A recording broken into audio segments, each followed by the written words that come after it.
There's certainly a sense that Fergie liked to have fun, she liked to sort of play jokes, but actually it began to wear rather thin. She's like a sort of steamroller that just keeps going. And her other half, Prince Andrew, the Queen's second son, and by all accounts her favourite. He was the pin-up boy, if you like, of the royal family. He's the one who got the looks, and he was a good-looking young man. Together, they make up the most controversial couple in the royal family. High-profile problems have plagued them. I can't think of a worse thing than coming down to breakfast and find photographs of having your toes sucked seen by your family. Prince Philip was apoplectic and swore that she must never step across the threshold of Balmoral again. They've reeled from one disaster to the next. They're in a bubble. They've both had so much controversy. It's them against the world. So why has it gone so wrong for the royal couple? Is it about craving attention? At last, I have the turn to talk. All these men around here. Or are they just out of touch? Well, I have to ask the question, what is a reasonable lifestyle? One of Andrew's biggest failings is his singular lack of judgment, and that's bound up in a sense of entitlement and arrogance that he's always had, frankly. Tonight, this is the incredible story of how together Andrew and Fergie have lurched from one scandal to another. This case with Epstein is so serious. This is so much more serious than Randy Andy, Air Miles Andy. And how throughout it all, they've managed to maintain the closest bond. In a way, she's his wife in everything but name. We go behind the scenes to reveal just why they've made so many mistakes. Andy and Fergie go in a little bit head first, and where you or I might think that's not a good idea, it just doesn't occur to them. In 1986, Britain enjoyed a royal romance. 26-year-old commoner Sarah Ferguson got engaged to Prince Andrew. The polished performance followed hard on the heels of the appearance of a palace official with the universally expected announcement of their engagement mid-morning. It generated intense excitement. Are you jealous of Sarah Ferguson? Yes! Very! Yes! She's absolutely gorgeous. I only wish I was 60 years younger. We wouldn't stand a chance. Inside, the royal couple was showing off the ring. Could I ask you then, Miss Ferguson, do you remember what he said? Absolutely. But I'm not telling you. What went awry with that dashing young couple? And what led to the downfall of the Duke and Duchess?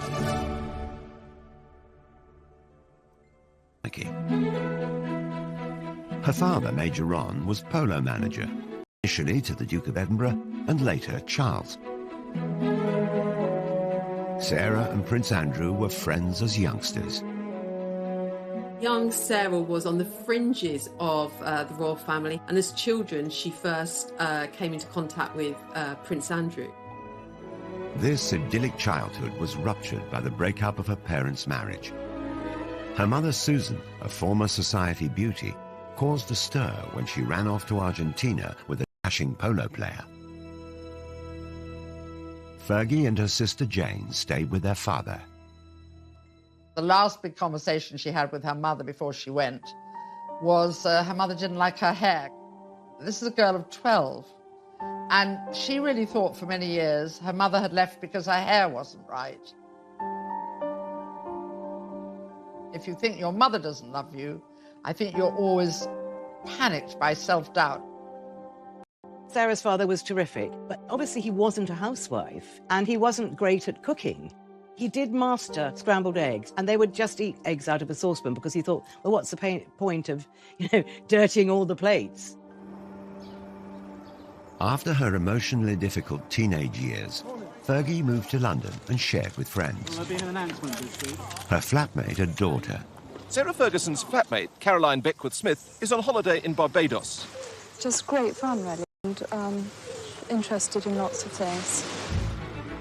Fergie threw herself into London life. She went on to have serious relationships. She wasn't the sort of unspoiled young woman that Diana was expected to be as mother of the future king. As Ron Ferguson famously said, of course she's got a past. She's 25, 26 years old. If she hadn't got a past, then there would be some serious questions to ask about. dated a stockbroker, then lived with a millionaire called Paddy McNally. She enjoyed the jet-set lifestyle in his chalet in Switzerland. She and McNally, who was a widower with 2 young sons, fell in love, and they had a fairly lengthy romance. But McNally was much older, almost 20 years older than Sarah. He was very rich.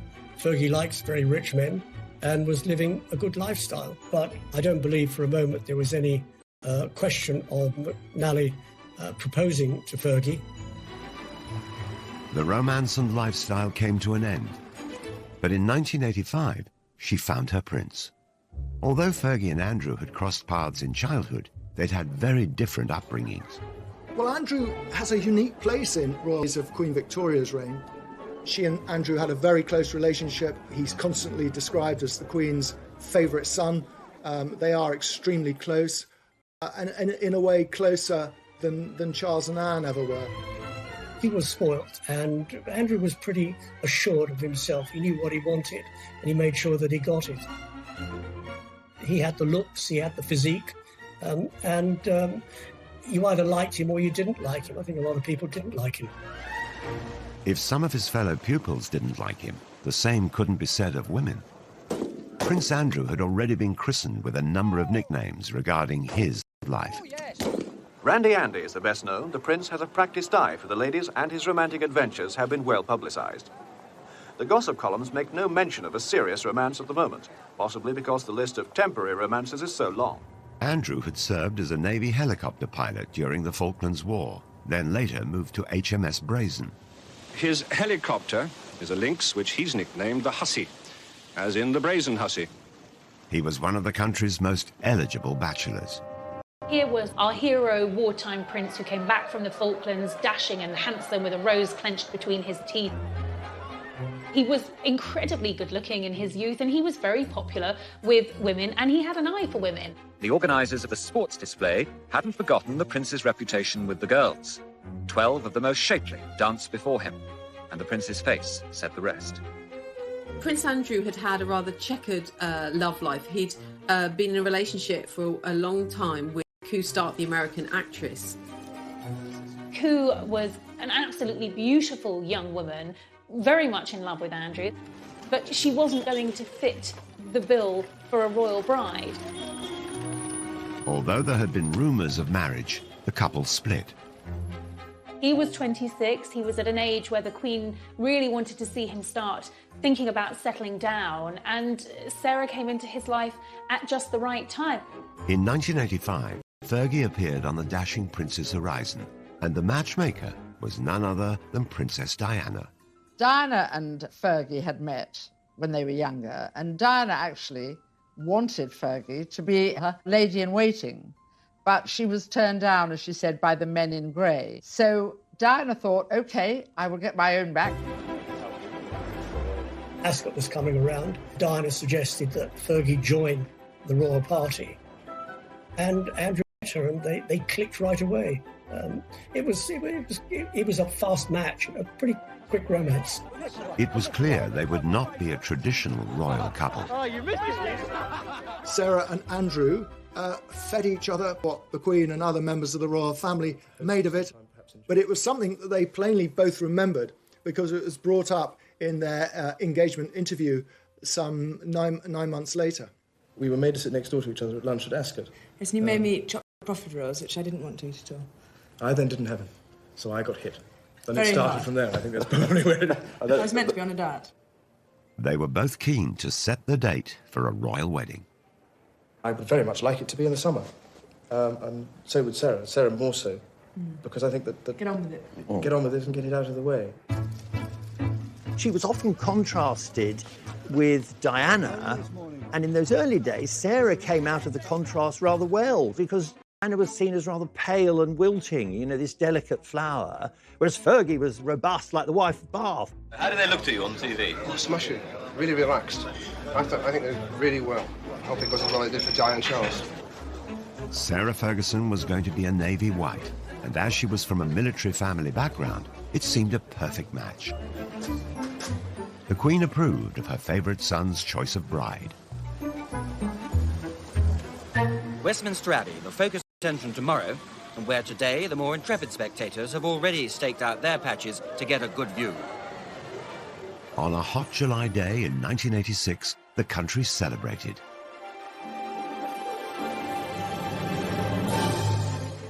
Fergie's 17-foot train had the initials A and S intertwined and sewn in silver beads. Everybody thought it was stunningly beautiful, and as she always said, I walked in as a commoner and I walked out as a duchess. A bit of a fairy tale, that, wasn't it? I mean, it's Cinderella, you know. At this precise moment, Sarah Ferguson became Duchess of York. They come out of signing the registry and a royal bride and groom curtsy to Her Majesty the Queen. A lot of brides have been quite sombre at that moment. Fergie's giving a big smile to the Queen, and the Queen, I think, is smiling right back. So there's that feeling this is going to be fun. Even on her big day, it was clear that the new bride was going to create waves. Sarah later revealed that she'd been asked not to kiss Andrew on the balcony at Buckingham Palace, and I think perhaps in a hint of her rebellious nature, Sarah's attitude was, well, here I am, hundreds of thousands of people in front of us here. I've got my prince, I'm going to kiss him. And she did. Others were not as impressed by the displays of exuberance. I was commentating at the time at the wedding, and when they went behind the altar screen to go and sign the registry, they were larking about a bit, and I said to my co-commentator, that's a marriage that's not going to last. Press and public adored the new, fun, unfussy couple, especially the all-action Duchess. I think that their brand and their image was really positive. Creating a positive impression enables you to kind of influence and effectively manage your reputation. The newest arrival typifies the greater freedom of the young royals, becoming the first royal duchess to get a pilot's license, complete with very un-Biggles-style hair grips. I was absolutely in love with Sarah Ferguson as a wee girl. I thought she was just so refreshing. I think they had this amazing honeymoon period. They really were the golden couple, and she was really seen as a genuine breath of fresh air. The Yorks weren't just a hit at home. The following year, the couple embarked on a 25-day tour of Canada. Their tour of Canada went extremely well. There were tens of thousands of people pouring out wherever they went. They wanted to see the new bride, they wanted to see the new bridegroom. It was a terrific tour, that tour to Canada, 1987. I was on it, actually, and it was a great privilege to be there. They were hugely popular. They were enthusiastic. I think that's what the public reacted to. They weren't there just to cut the ribbons at the opening of things and say, how nice to meet you and have you come far, but actually engage with people. I could not go through a whole tour, letting my darling husband of a year and a day do all the public speaking. So we agreed, for once, that I should have the last word tonight. The Yorks were like no other royal couple before, more relaxed and far less serious. You make us feel so at home here. And I'm just a little bit sad that number 99 of the Edmonton Oil isn't here to meet me tonight. But the fun times did not last long. Stormy waters soon appeared for the Navy wife and the handsome prince. She was a very passionate woman, and, you know, within months, weeks of marrying, she found her husband was away all the time. And Fergie's desire for attention started to grate with the public. All that her natural charm that had been celebrated initially began suddenly to be seen as rather unsophisticated and inappropriate.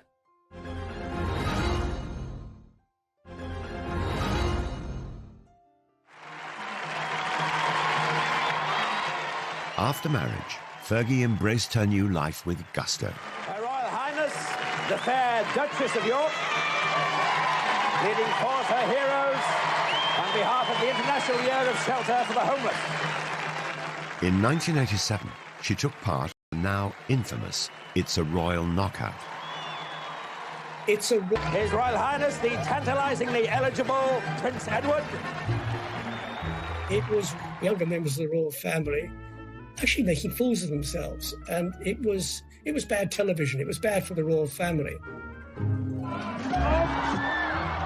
A one-off charity event organised by Prince Edward, it was hosted on the lakeside lawn at Alton Towers. Fergie and Andrew had their own team. Basically, we're the best. We're the best blue bandits there are. And they were with, I remember, Pamela Stevenson, who was a big comedy actress at the time. And it was just crazy. They were rushing all over the place in these sort of medieval costumes, and Fergie was really over the top, sort of shouting and yelling. It was just very, very undignified. Okay, it's Meatloaf's coming in. That really was the beginning of the time, I think, when the public began to question Fergie and what she was getting out of royalty rather than what she was putting into it. Like many others of the time, she was mocked mercilessly on the satirical puppet show Spitting Image. Oh, do get a move on, Lurgy, you old slag. It's been well over an hour. I know, sausage, but I'm putting on my makeup. Very much heightened some of the tropes about her. So, you know, they made her hair very, very red, and they really accentuated her freckles. And they also, rather cruelly, made a big issue about her weight. Your royal T-shirts here. 4 sizes, small, medium, large and Fergie. If you're Sarah Ferguson watching that, you are going to feel a sting of pain. Come on, then. Come on, let's. The Duchess was struggling to adjust to her new royal life. She was vulnerable, and it didn't help that there were cruel comparisons in the press to her elegant and beautiful sister-in-law, Diana. Sarah's always had a weight problem. It goes up and down with monotonous regularity, and the media always drawing comparisons between Fergie and Diana. Diana looking very sort of slim, beautiful. Fergie not looking so slim, not looking so beautiful. Very difficult and very unfair. As the media coverage turned negative, Fergie found herself getting flack from all sides. She came in for some criticism for liking the product too much. This barrel's for me. Come on, baby. The honeymoon was over. Royal Yacht Britannia, Royal Yacht Britannia. We wish to welcome you to the port of Long Beach, Los Angeles, on behalf of the entire group here. In 1988, the couple visited California. Hollywood loved them. Your Royal Highness. But the UK press didn't. The previous Canadian tour had been a triumph, but this trip was branded tacky and excessive. They felt she was trying just a bit too hard. The USA tour was really still the same Sarah and still the same Andrew, but there was a slightly brash thing. I mean, I remember she was wearing an outfit one day and she said, check the back of the hair. On the tour of America, she was too loud. She was perceived as being not what a royal should be. And I think the damage done on that tour to her reputation dogged her ever since. Cream cakes and I don't see eye to eye. Really? I'm savoury. I'm sausages. Oh, sausages? Yeah, The Duke and Duchess were 20 minutes late because when they left the yacht, the Duchess's hat blew off. And on this day, the hat was particularly important. Again, Fergie's confidence and lack of inhibition of protocol made headlines. At last, I have the turn to talk. She confidently dealt with a heckler. All these men around here.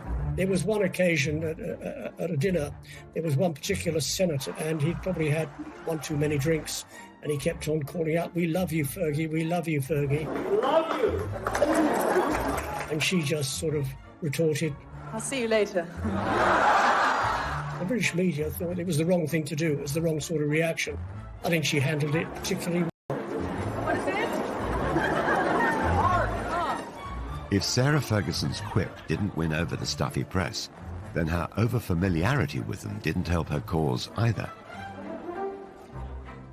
At a swish reception, she divulged intimate details about her clothes. For that tour, she was head to toe in French couture, and joked to the press there that she was wearing Marks and Spencer's knickers. This is not what you're expecting the Duchess of York to say. And remember, the previous Duchess of York had been the Queen Mother. So you're talking about a changing view of the royal family. You're talking about the country changing. They want them to be up on a pedestal, but then when they say something like that, they think, oh, you've slipped down from the pedestal. Back home, the continuing attention-seeking gaffes didn't go down well, and the press began to worry Fergie was somehow leading Diana astray. There's certainly a sense that Fergie liked to have fun. She liked to sort of play jokes. But actually it began to wear rather thin, and she was seen increasingly as a bad, unsophisticated influence on Diana and Prince Andrew, and something of a loose cannon. The Royal Duchess and Princess Diana were caught larking around at the races. There was an iconic picture of them at Ass behind. It was a great shot. But I think, obviously, that was another opportunity to say, you know, she was a bad influence on Diana, which it actually really wasn't true. Never learn, do you? Fergie had a love of foreign holidays, particularly skiing. She's renowned as the finest skier in the royal family, and today only the best amongst her party could keep close to her. Can't get any closer, we'll fall over. Hang on a minute, we're just doing this thing. In Switzerland, the two royal couples posed for the press. Again, it looked like the Duchess was a poor influence on Diana. They were on a slope of a mountain, and I think, and it was snowing, and Diana was slipping a bit, and then Diana and Fergie slipped into each other, sort of on purpose. Oh, these pictures you've got. They were really larking about, and they were just wonderful pictures. Did you get that? And then Charles got annoyed because he thought it was undignified. That came back to haunt Fergie, those photographs. It wasn't all bad press. So have you managed to name your baby yet? No names. Was it quite an ordeal yesterday? It was a long time, wasn't it? It was a long time, but she came through it very, very well. You looked very worried earlier in the day, sir.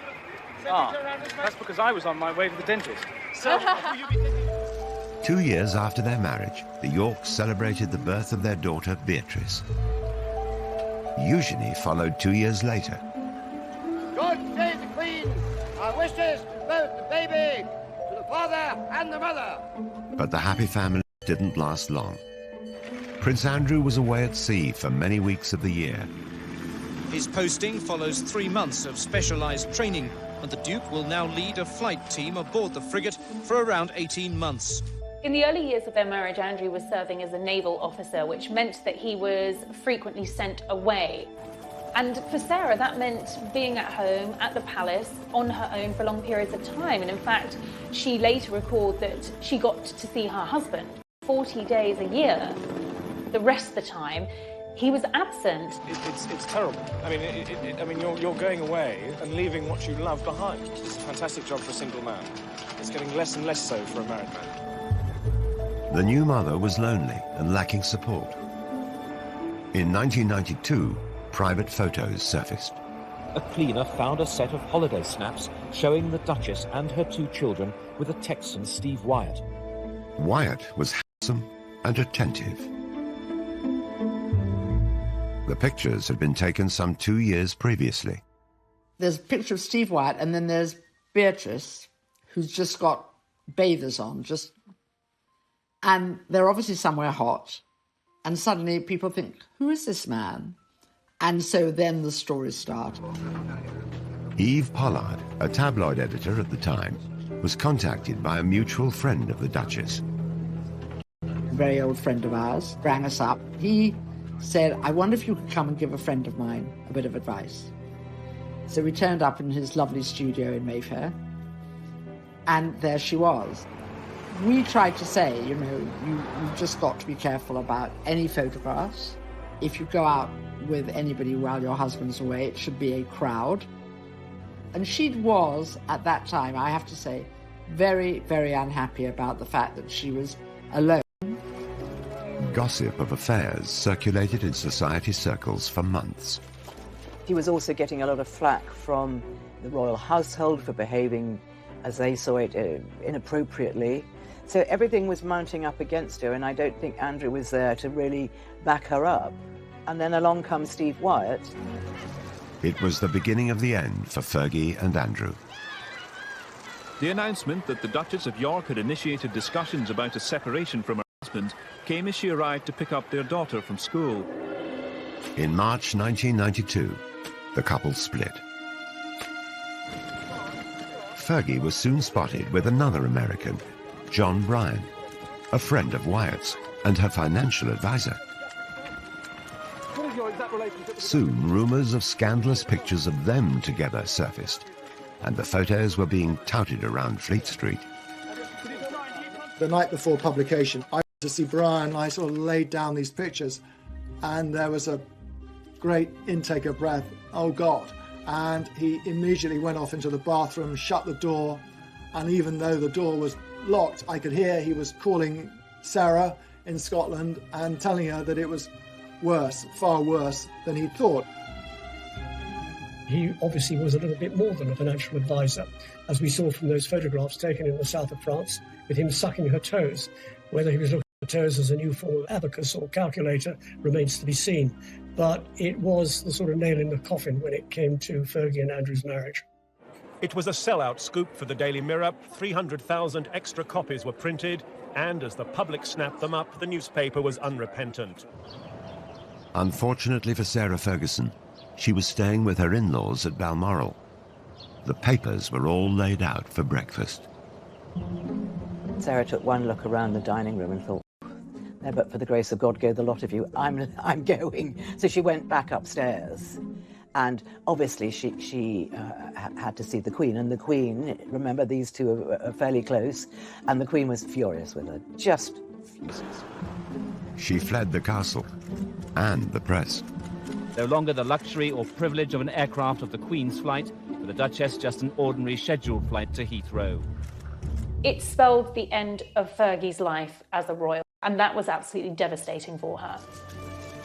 It was never how she had expected things to turn out. The most important thing for me at the moment is to keep a low profile, work hard, and make sure that I continue to find cures and to help people as much as possible. With no wealthy husband, how was she going to live? The debt soon racked up. I wouldn't say she'd go anywhere for a hot meal, but she was prepared to put her name to all sorts of things which royals hadn't done. She needed money fast. I tend to attract a bit of attention. Her solution for bringing in the cash Cheers. was a flashy one.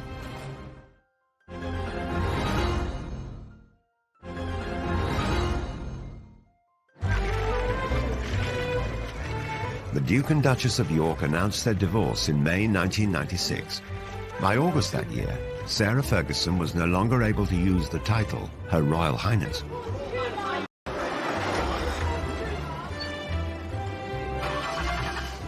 She found it awkward to adjust to a modest lifestyle.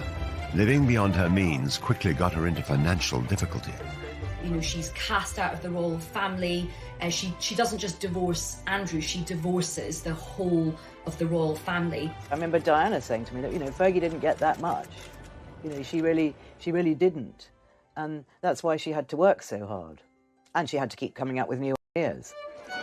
In typical fashion, she made light of the negative press. It really bugs me that every day I have to read that I'm a millionaire 3 times over. Cool, I tell you. When her marriage broke down, her overdraft was said to have been £200,000, allegedly paid off under a separation settlement, which also involved Prince Andrew taking financial responsibility for their children, Beatrice and Eugenie. The news reports varied. At first, she said the royals gave her no financial support at all. Then she admitted to receiving £15,000 a year. It was then reported that the divorce settlement from Prince Andrew was worth several £1 million. Later, it seemed to emerge that actually she had a settlement around sort of £3 million. So I think it's likely that the divorce settlement was much more favourable than perhaps Fergie initially suggested. We've never known the full details, but we think she was meant to get money to buy a home, but I think probably she was so much in debt by then, she just used the money to pay off her debt. That's what I understand. Sarah Ferguson's debts stood at around £1 million. Just over a year later, her debts were reported to be in the region of £4 million. She had no concept of money coming in as opposed to money going out. About £300,000 went on her staff costs. £150,000 she would spend in a year on gift. She travelled a lot. Those were expensive costs. The simple fact was that she spent more than she had, and she rapidly got into serious debt. I think that's the story of her life, really. She just is a very free spender and very, very generous. But if you're like that, you know, you do get into financial trouble unless you're earning millions all the time. Sarah did have money problems. That was well advertised everywhere, and she wasn't ashamed of that. You know, got up out of bed and thought, right, I've got to make some money here. Fergie tried to earn a living. She knew she had cachet as a former royal. She also knew the best place to sell herself. She attempted to rebrand herself in the United States. I'm so unconventional that instead of serving tea, I serve ocean spray granule juice drink. She made this series of cranberry juice commercials for American TV and is said to have pocketed $500,000. It has a distinctive taste that gives you a real zing. No wonder you Americans threw that tea into the harbour.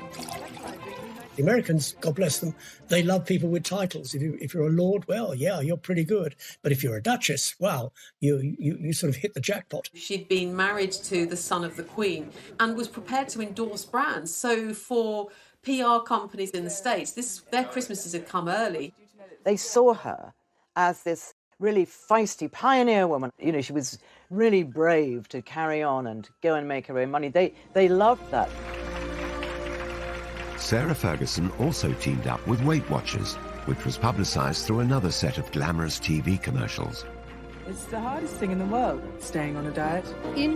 While no one knows what Fergie earned, during their 11-year association, she lost 50 pounds in weight. I think it probably connected with a lot of women because when you're a princess or a commoner, we know how painful it is when people make cruel jibes about our appearance.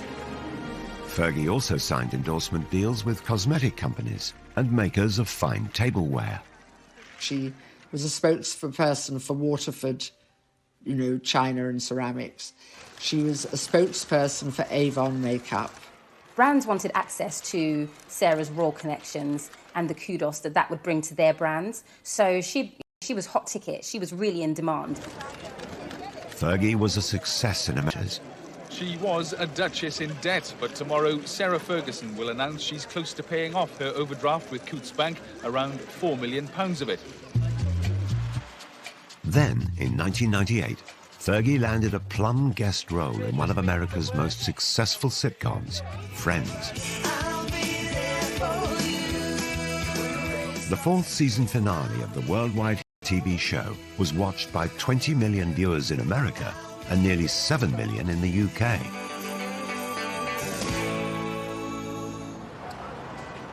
Filming brought the Friends cast to London for a major wedding storyline. The character Joey photographed Chandler outside Westminster Abbey. Then who should turn up among the stars but the Duchess of York? They may call it a bit part in the business, but she could have been paid as much as £900 for an hour's performance. Jay says you don't really like his hat, but I think it's kind of dashing. The fact that Sarah famously appeared as herself on an episode of US TV sitcom Friends, I think was a key positive moment for her. Appearing on the episode of Friends for some people would be the ultimate kind of cult appearance, and I'm sure her daughters thought it was amazing. Fergie, baby!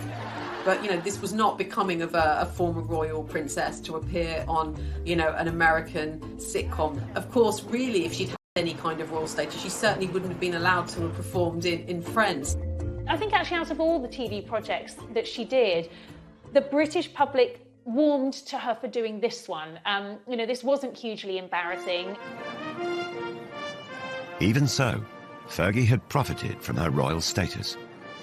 Royals put their names to organisations and charities. Sarah was using it to make money, which upset the royals terribly. Making money from her royal status was one thing, but Fergie went a step further and cashed in on the story of her royal private life. The fact that she went out into the commercial world, as long as she wasn't besmirching the royal family, wasn't trading on secrets and telling stories out of school, that they had to live with it. But as soon as you start sort of saying things that patently aren't true, then that is upsetting. Sarah Ferguson published her autobiography, My Story, in 1996. She told the world that she'd been made to feel unwelcome in Buckingham Palace and revealed secrets about the breakdown of her marriage to Prince Andrew.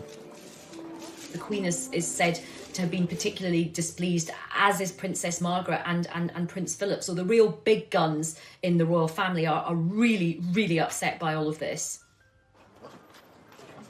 A new book meant a promotional tour, and Fergie was back off to America. You're sitting in the palace and you felt a sense of hatred for yourself. That doesn't compute in our Princess Cinderella Duchess mind. You understand? Okay, so that is the fairy tale. It is the fairy tale. But then comes the realism that you actually you didn't marry to get the fairy tale. You married a man. You fell in love and you married the man, and then you've got to come to terms with the fairy tale. Now, there was a certain amount of sympathy for her in the United States. Poor Fergie, whinging about how she was badly treated at Buckingham Palace, which is a bit rich, but Buckingham Palace weren't going to react to that. So when you moved into the palace, were you surprised?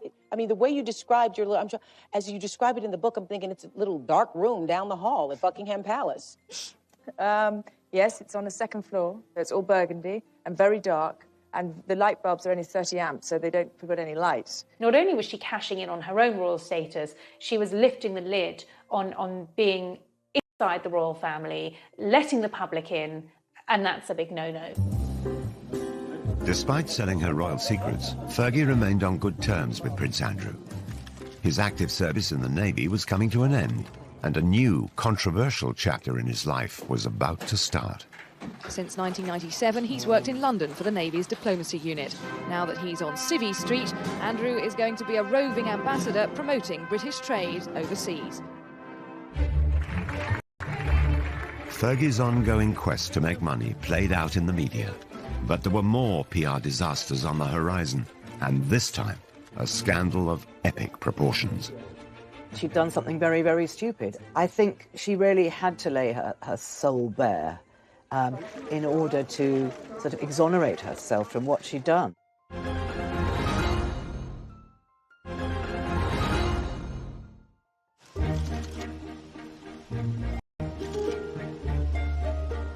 Though Prince Andrew and Sarah Ferguson were no longer married, they maintained a close friendship after their divorce. They always stayed friends, which is, I know people don't get it and say, how is this? This is very unusual, and it is rare, but it's a very special relationship, and they get on extraordinarily well. They have the same sense of humour.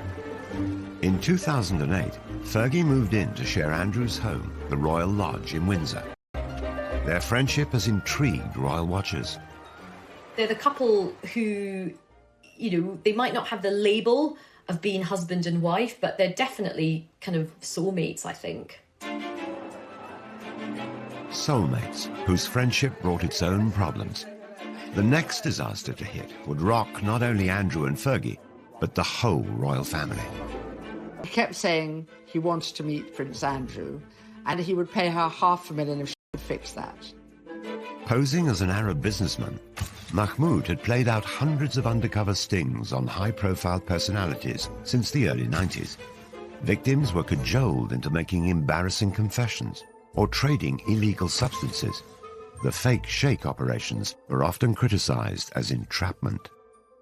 He would do these meetings at the Savoy, the Dorchester, all these glitzy places, and so many celebrities and other royals got stung by him. Fergie was likely targeted because of her well-publicized money problems and her friendship with her ex-husband. By 2010, Prince Andrew had retired from his successful naval career and had a new role as a special trade envoy for Britain. Okay, of course. So you 500,000 in. Yeah, but that's in wire transfer. That has to be wire transfer. I mean, obviously. The News of the World set up a sting to secretly record Fergie. Despite the grainy and low-quality footage, she can be heard offering access to Prince Andrew. It's £500,000 when you can, to me. Open doors. New Prince Andrew. Yeah. Is that a deal? Yeah. What she was proposing and what she was saying she could do, and using Prince Andrew basically to shake down some money from a man who she thought was a very rich foreign investor, but in fact was an undercover journalist. It's one thing to be, trading off the fact or the fact that you had once been a member of the royal family, but what is not really appropriate is the fact that you're no longer a member of the royal family, that your ex-husband has a sort of governmental ambassadorial role, and you're offering access for huge amounts of cash. Prince Andrew knew absolutely nothing about what was going on. This is something that Fergie had arranged all by herself and was going presented as a fait accompli. But, you don't sell a member of the royal family for cash. But the fake sheikh had caught far worse on camera. After agreeing she would be paid a £500,000 fee by wire transfer, Fergie was seen accepting a cash deposit of just under £30,000. She left the ill-fated rendezvous with the suitcase containing the cash. She'll give it back, but her reputation is in tatters. When you looked at it, she was obviously distressed, she was smoking, she was drinking, and he was there with this sort of suitcase of money. I think out of all of the embarrassing deals, this was the most serious. Andrew had no option but to completely distance himself from this. It was very embarrassing for the royal family. In 2016, the fake sheikh was himself exposed as a law for evidence. Did you lie to get a front-page headline? What do you say to that, Mr. Mahmood? What's your reaction? Mahmoud was convicted and sentenced to 15 months in prison. But his sting on Fergie had done its damage. She apologised to the Queen, she apologised to Prince Andrew, and she's got this extraordinary ability to bounce back. And she did bounce back. Prince Andrew, stood by her, and it was Andrew who sort of came to the rescue and set up a programme whereby Fergie could repay some of the debts, and that's how Fergie got through that episode. Fergie made a public apology. Fergie had to try and defend herself, and in typical Fergie fashion, she went onto the networks to do it. She went onto the Oprah Winfrey Show and reflected with Oprah on what had happened.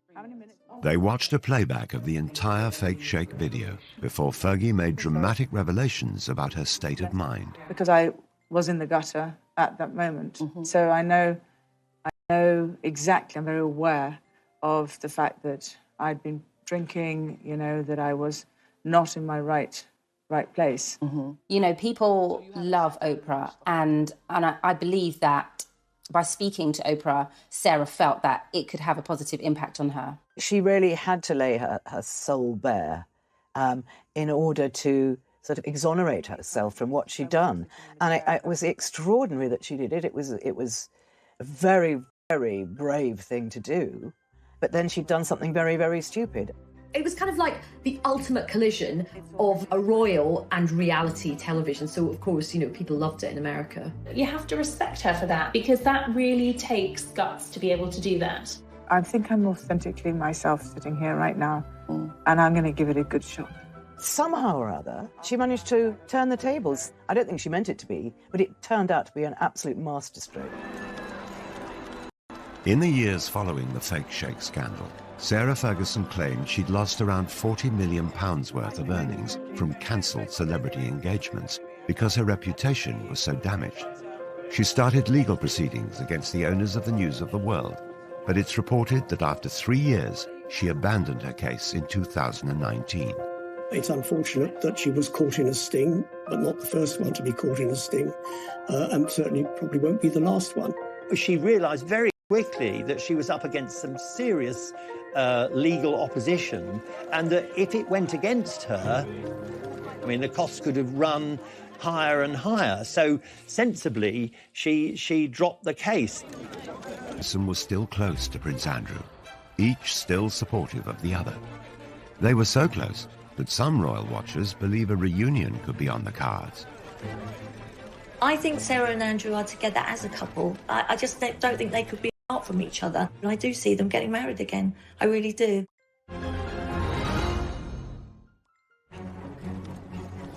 Disaster after disaster. But remarkably, Andrew and Fergie remained close. It has to be the most extraordinary relationship that there's ever been of a member of the royal family. Andrew and Sarah married in 1986, split up in 1992, were divorced in 1996, and yet have remained together happily ever after. Sarah refers to Andrew as her bestest friend, her knight in shining armour.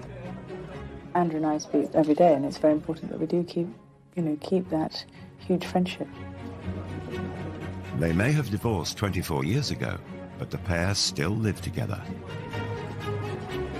They have their holidays together.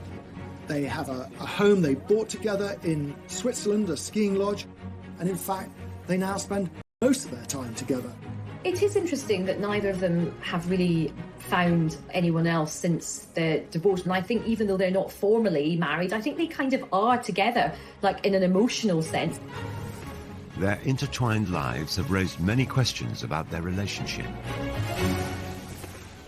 There are constant rumours and endless speculation about the possibility of them one day remarrying. And I think largely fuelled by the pair of them speaking so openly and fondly about each other. No, we're not married, and, you know, we're very happy with the way things are. Nothing going on there. Carl? I don't know. No, I mean, as people have if. needs. Really? I think Sarah and Andrew are together as a couple, and I do see them getting married again. I really do. But Fergie has repeatedly embarrassed the royal family. So could she ever be accepted back? Fergie did upset a lot of people. I mean, chiefly among them, I would say, Prince Philip. You know, nothing would ever happen while the Duke of Edinburgh is still alive. Such is the grudge that he still bears against Sarah. Fergie may never be able to win over her former father-in-law, but it does appear that the Queen is slowly welcoming Fergie back into the royal fold. Queen still has a soft spot for Fergie, and very occasionally Fergie's invited up to Balmoral. After the Duchess was excluded from William and Kate's wedding, a sign of acceptance was the invitation to Harry and Meghan's. She was ousted for a long time, and I think she found that very sad. Regardless of their marital status, the Yorks continue to present themselves as a family unit.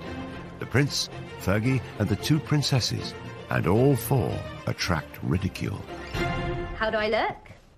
Like a puppet of the bourgeois oppressors? Perfect. See you later. I mean, Beatrice's hat, which was unusual, was compared from everything from a loo seat to a pretzel. Just like her mother, Beatrice shrugged off the ridicule and put the hat up for auction, raising £81,000 for charity. It's also been noted that the princesses have inherited their parents' love of the high life. Beatrice and Eugenie seem to spend an awful lot of time travelling at someone else's expense. Usually it often involves private planes or luxury boats. But they do both now have full-time jobs. Beatrice is a vice president for a software company in the States, and Eugenie has a senior position at an art gallery in Mayfair. They want to work. They don't want to be accused of being lazy or leeching off the taxpayer. Fergie and her daughters sought the attention. Prince Andrew, on the other hand, had grown up to simply expect it. He was a prince and wanted to be treated like one. On leaving the Navy in 2001, Prince Andrew took on a new role. He was given a pretty plum role. He was made a special representative for trade and investment, which essentially saw him travelling around the world representing Britain. At the beginning, it was all going very, very well. And people were quite interested all over the world, meeting the Queen's son. Where he fell down is that at the end of the day, when work was over, he went off to play. But you don't play at the taxpayer's expense. It was noted that his trips abroad, supposedly on government business, seemed to go via ski slopes, top golf courses, and other exotic locations. He wasn't called Air Miles Andy for nothing. You know, this is the man who saw fit to take a helicopter ride from Windsor to Kent to play golf at a cost of £5,000 to the taxpayers. The Duke's travel expenses were £4 million during his decade in the role, and his security costs another $10 million. What is an extravagant lifestyle? Travelling by private jet, using helicopters when you could take a train. But it is again, it is the maximisation of my time for the best value for money, and that's the way that... Terrible publicity for the Yorks. Once again, they appeared to shame the royal family. He can't sort of, like his wife, he can't step outside himself and say, how does this look? It did seem to become a little convoluted between what was for Britain and what was for Andrew. Prince Andrew was plagued with controversy. 2007, the Duke and Duchess of York's marital home, Sunning Hill Park, was sold. It had been a gift from the Queen, and the unusual circumstances surrounding the sale prompted further criticism about Andrew's business dealings. When their marriage broke down and it came to selling the house, it took a long, long time, and Andrew was desperate to sell it because he needed the money. I think it had been on the market for several years. Quite remarkably, he managed to sell it to a Kazakh billionaire who not only bought it, but bought it for £3 million over the asking price. The buyer was the son-in-law of the former Kazakh president. He paid £15 million for the property, despite then apparently leaving it empty for 8 years. Not a brick of it remains to this day. It was bulldozed to the ground. It was later reported that Andrew had tried to help the Kazakh oligarch become a client of Coutts, the bank used by the royal family.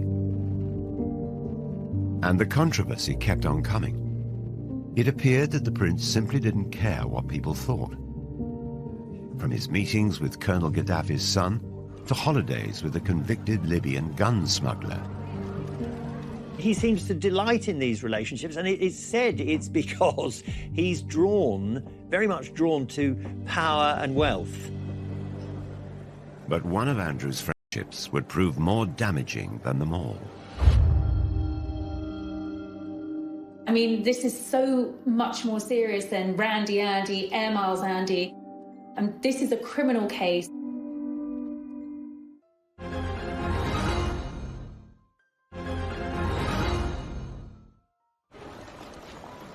For over a decade, Prince Andrew has been engulfed in the biggest controversy of his royal life, a life that's been beset with scandals. He met Jeffrey Epstein around about 1999 through Ghislaine Maxwell, whom he'd known for years. Ghislaine was a girlfriend of Jeffrey Epstein. Epstein was very, very anxious to have somebody like Andrew as his friend because, he's got a real-life prince. And it gave him so much kudos. I think around about 2000, he went to St. James's in the British Virgin Islands on Epstein's private jet and had made several trips. The high life was what attracted him to Ghislaine Maxwell, and he invited her to parties at the Palace. He invited her shooting at Sandringham, always with Epstein in tow. 2 months before Epstein attended Princess Beatrice's 18th birthday party, a warrant was issued for him over the sexual assault of a minor. The fact that he'd invited Epstein to Sandringham, he invited Epstein to Windsor Castle as a guest of the Queen, says a lot for the man's judgment. Epstein served 13 months in prison for soliciting an underage girl for prostitution. 2 years later, in 2010, Prince Andrew was photographed walking with him in Central Park during a 4-night stay at his New York mansion. He claimed that he went over there to say that they could no longer be friends. Well, what's wrong with email? What's wrong with a telephone call? It was also revealed that Sarah Ferguson had accepted a loan from Epstein. The Duchess quickly admitted her mistake, stating, "I have made another huge error in my life in order to get debt-free." The story exploded. Prince Andrew was accused of sexual misconduct. It was a wicked time in my life. It was a really scary time in my life. I had just been abused by a member of a royal family. She alleges that she was forced to sleep with Prince Andrew when she was underage. Very serious allegation. It's one which Prince Andrew denies. Epstein committed suicide in jail in 2019. Prince Andrew has strongly denied the accusations made against him, and he made a rare and very controversial interview from inside Buckingham Palace. Do you regret the whole friendship with Epstein? Now, still not. And the reason being is that the people that I met and the opportunities that I was given to learn, either by him or because of him, were actually very useful. The fact that, as reported, that he said to the Queen that it had gone well, gives a very clear indication of the man's poor lack of judgment. Prince Andrew's interview was widely criticised. This was one disaster too many. Days after the interview, Andrew stepped down from royal duties. There have been many ups and downs for Sarah and for Andrew, but for the Duke of York to essentially be forced into an early retirement, to step down as a senior royal, is a sign of just how serious this is. He can't do any charities. Virtually everyone who had anything to do with him has now... Statement saying the Duke of York expressed regret for his ill-judged association with Jeffrey Epstein. But the story just won't go away. This week, former Epstein associate Ghislaine Maxwell was arrested. She denies the charges against her and any wrongdoing. American authorities have made a formal request for Prince Andrew to speak to them as part of their inquiries. They claim previous requests for help have been repeatedly declined, whilst Andrew's lawyers say his offers of help were effectively rejected. There are clearly questions that need to be answered, and we have yet to see whether the Duke is going to cooperate. There are precious few people standing by him, I have to say. As time goes on, more and more of Andrew's support has sort of melted away, but there is one solid support, and it's Sarah. Sarah Ferguson has defended her ex-husband in television interviews, newspaper articles, and on her social media. It is just shockingly accusatory lies, which I won't stand by and let anybody believe, or I just have to shut it down right now. She knows she's going to get a lot of criticism for standing by Andrew at the moment, but that's what she does. She's so loyal, and she'll do anything to protect her family. Andrew stood by Sarah when she was in trouble. He was remarkably patient, and she is now standing by him. I think they're in a bubble. I think they've both had so much controversy. It's them against the world. When you grow up in the royal family, especially Andrew, who was spoiled by his mother, Charles is much more sensitive, much more aware and worried about how he appears to the public. Andrew was cosseted. He was the favourite son, and the Queen brought him up to think he could do no wrong. Surrounded by controversy, the future of the couple is uncertain. One of the side effects of Andrew's standing down from royal life is that he instantly lost a means of earning a living. And all the indications are he will never come back as a working royal. But if anyone can bounce back, it's surely Fergie. Again and again, she's experienced humiliation. The one thing that Sarah won't lose is that capacity to surprise all of us. She has done some really impressive charity work, and her children's books have done well. She's trying to forge out a new career in the film industry. I would say never with Sarah. Every day I'm going to do story time with Fergie and friends. Fergie now has another project. She's been reading stories for children online during the coronavirus lockdown. Let's get a bit of magic going here, shall we? She's being really personable. For Andrew, his future might rest more on his ex-wife than he could ever have imagined. Only recently there was a picture on social media of himself and Fergie packing together lunches to deliver to local nurses and stuff. So he's trying to do some good. But again, whatever you put up in this situation is ridiculed. Will it ever be possible for Fergie and Andrew to shake off the mistakes of their past? The scandal from Prince Andrew and Jeffrey Epstein is so toxic, and I do feel that is going to kind of tarnish her. The fact that she's still so close to Prince Andrew, I think that is going to have quite a limiting effect on big future sort of commercial projects. The story of Andrew and Fergie is a sequence of disasters. She sought out attention and indulgence she just couldn't afford.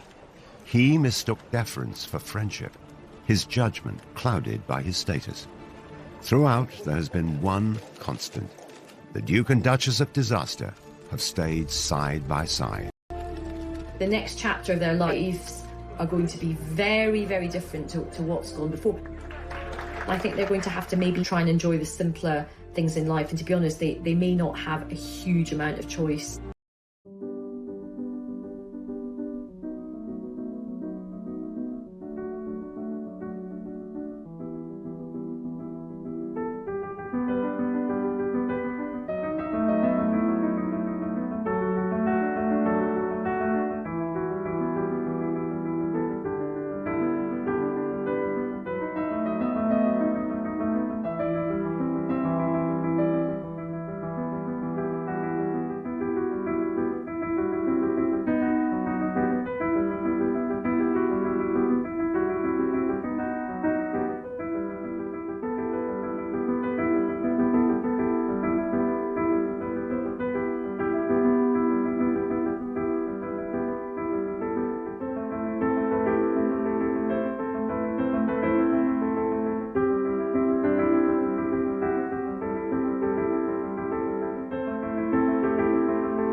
living a good lifestyle. But I don't believe for a moment there was any question of McNally proposing to Fergie.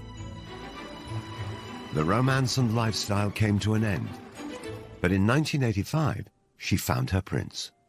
Although Fergie and Andrew had crossed paths in childhood, they'd had very different upbringings. Well, Andrew has a unique place in royals of Queen Victoria's reign. She and Andrew had a very close relationship. He's constantly described as the Queen's favourite son. They are extremely close, and in a way closer than Charles and Anne ever were. He was spoilt, and Andrew was pretty assured of himself. He knew what he wanted, and he made sure that he got it. He had the looks, he had the physique, and you either liked him or you didn't like him. I think a lot of people didn't like him. If some of his fellow pupils didn't like him, the same couldn't be said of women.